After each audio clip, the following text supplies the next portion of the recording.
İlk öncə sistemdə müştəri əlavə etməyi öyrənirik. O hissədə müştəri bölməsi var, CRM bölməsi. Burada müştərilərə keçid edirik.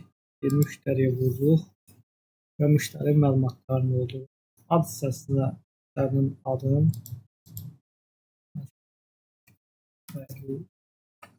soyad, atasının adı,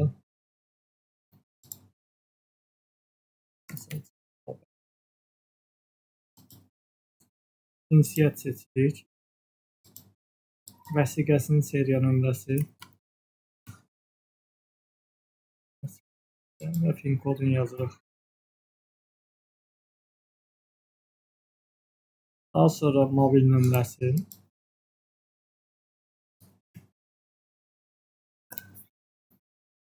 mail ünvanı istəsəz qeyd edə bilərsiniz, istəsəz yox və qeydiyyat tarixi var.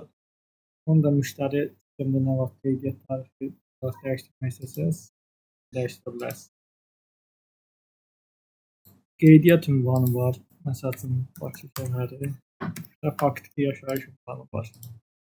Burada istəsəz yaza bilərsiniz. Müştərinin faktiki. Daha sonra digər əlavə şəxsləri var. Yəni müştəriyə zəng çatmadıqda buradan ata, ana, qohumluq, dost və yaxud digər yazaraq əlavə edə bilərsiniz. Bunu hamısını əlavə elədikdən sonra əlavə etmək istəməsəz bu işarəyə vurursunuz. Daha sonra müştərini yadda saxlayan vurursunuz. Və müştəri sistemimizə əlavə olunur.